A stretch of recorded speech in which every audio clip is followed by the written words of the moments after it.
So it's not a particularly difficult technique. It doesn't take too long, quite enjoyable because there is no precise way of doing this. It is what it is. You just scrub away. And if you just bear with me just 10 seconds, I'll try not to trip over anything while I go. I'll go and grab the barn and I'll show you the door on that I did. Hello, Lola. Right.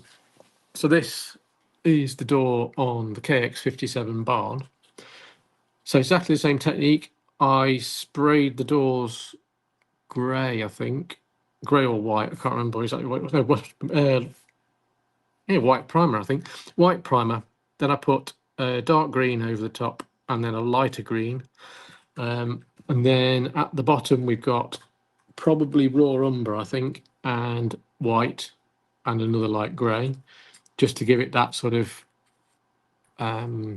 slightly rotten look along the bottom. I could have hacked away with a knife actually at the bottom to make it look really rotten and remove some of the laser board, but I didn't bother on this. Hinges have been dry brushed in brown, I think. Sorry, I'm just thinking. Yeah, hinges were dry brushed in, oh no, black first, and then raw umber over the top. No, burnt umber, I keep getting it wrong. Black, then burnt umber over the top to give it the rusty finish on the hinges. And then we used the pointy brush, so that one, super pointy thing there, just to add dry brushing rather than neat paint.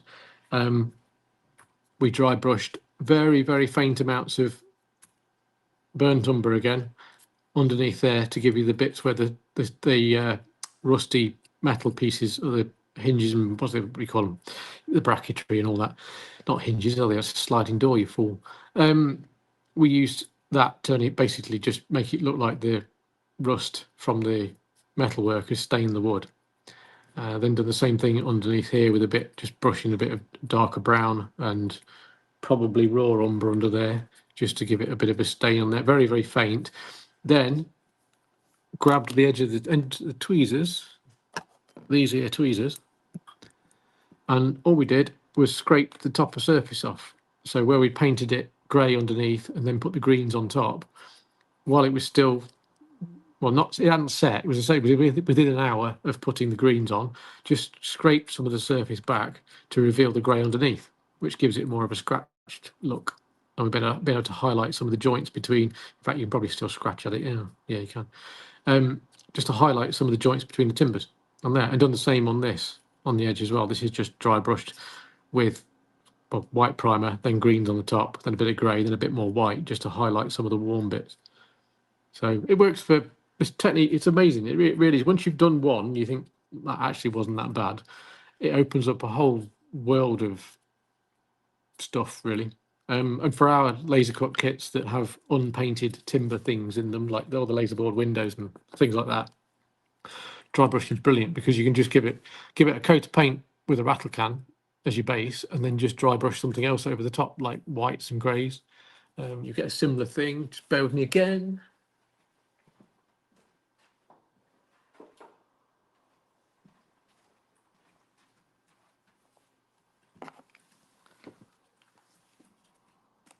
Another example, just quickly before we knock off.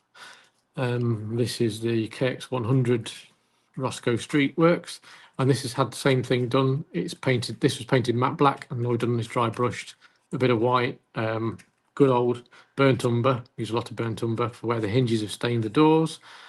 You've got a little bit which is hard to see, but there's a bit of sort of green algae along the bottom.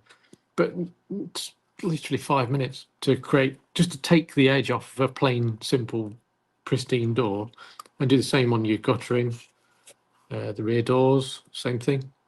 And then you can take it to another extreme, and it even works on brick papers as well. This is a derelict version of, what's the kit called? I think it's KX115. I think the low relief cottages, workers' cottages, something like that. KX11 something. 116 is the back, I know that. And all we've done is wrapped it, and this was pristine until we boarded the doors up and the windows up with some plywood texture paper. And then all we've done is dry brushed dark green, which I haven't got here, raw umber, and burnt umber again. So burnt umber again for the rust, the bottom of the broken drain pipe, and where the drain pipes are fixed by the brackets. What are called now? There's a name for the brackets. I can't remember what they are. Yeah, green and raw umber along the bottom, and just in random places along the walls, and a bit more burnt umber at the top there for streaks off of the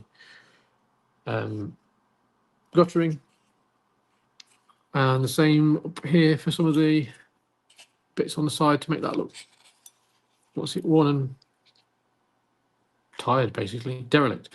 So you can use it for anything. So it works on wood things, metal things, plastic things, paper things, anything. It just works. It's a brilliant, useful technique.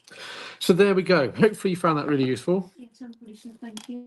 It was most enjoyable. Thank you all for tuning in. I'm going to let you go off and watch the telly now. You can do whatever you want to do.